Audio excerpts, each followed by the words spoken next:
Welcome back to As a Former History Major, where I explore niche history topics you've probably never heard of. I'm your host, Kendall, and today we're going to be talking about catfish men, ancient rock propaganda, and certain severed body parts. All of that will make sense by the end of today's video.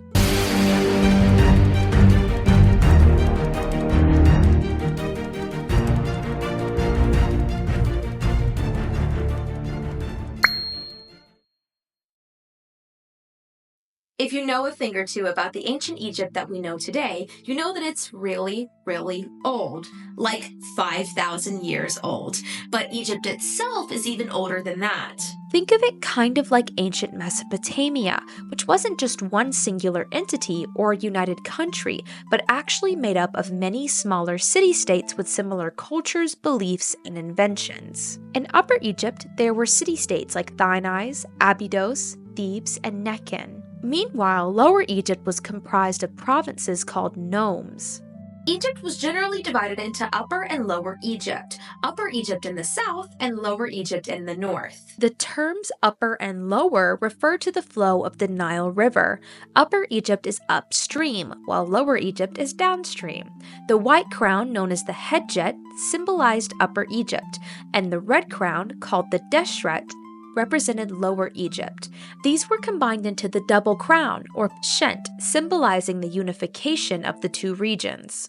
The term pharaoh wasn't used all the way until the New Kingdom in Egypt. During Narmer's time period, rulers were simply referred to as kings. But who is Narmer? Let's set the scene for you. It's around 3100 BCE in ancient Egypt. The land is divided into upper and lower regions, each with its own distinct culture and governance. Enter Narmer, a king from Upper Egypt who is believed to have unified the two regions, marking the beginning of the first dynasty and the early dynastic period of Egypt.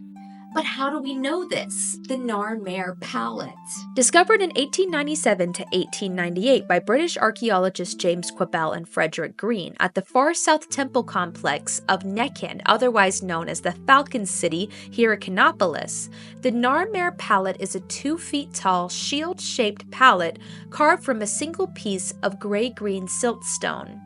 Dating to around 3200 to 3000 BCE, it is one of the earliest known depictions of an Egyptian king and provides a wealth of information about early dynastic iconography and state formation. While classified as a cosmetic palette, the Narmer palette's size, complexity, and elaborate carvings suggest that it was not intended for everyday personal use, which typically was to grind and wear malachite on one's eyes and face. Instead, it is widely believed to have been a ritual object serving religious or ceremonial purposes. On the obverse side, or the front, at the top center, a sarek, or the predecessor of a cartouche, a space put only for a god or king's name, contains the hieroglyphs for Narmer's name, a catfish, meaning Nar, and a chisel, meaning mare. This is flanked by 2 bovine heads, believed to represent the goddess Hathor, symbolizing divine protection. Narmer is depicted wearing the white crown of Upper Egypt, signifying his rule over the southern region. He wields a mace, poised to smite a kneeling figure, interpreted as a symbol of Lower Egypt, indicating conquest. Behind Narmer stands a sandal bearer, showing the king's elevated status. In front of him, the falcon god Horus is depicted perched atop papyrus plants, each representing Lower Egypt, further emphasizing Narmer's dominion over the north. The top features of the backside are similar to the obverse side, with Narmer's sarek flanked by bovine heads. Narmer, who is now wearing the red crown of Lower Egypt, leads a ceremonial procession. He is followed by attendants, including the sandal bearer we saw before, and preceded by 4 standard bearers.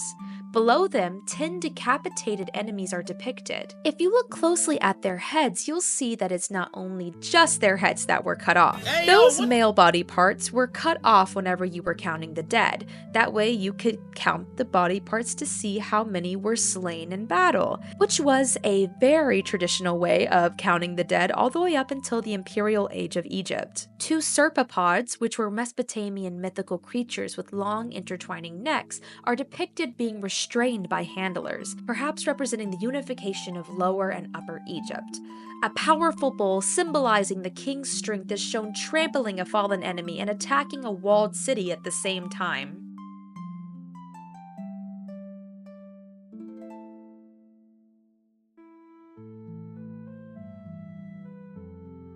Well, we know what he did, but what all do we know about Narmer himself?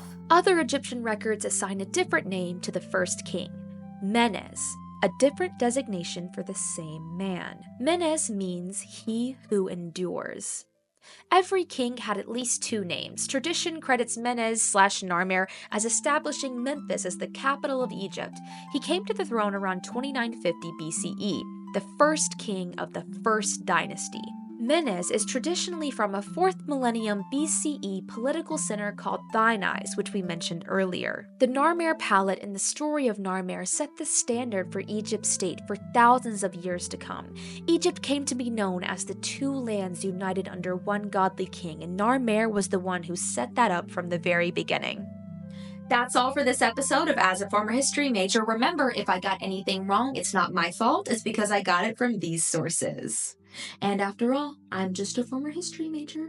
Stay tuned for next week where we're going to be talking about a medieval queen who overthrew her ex-husband. Bye!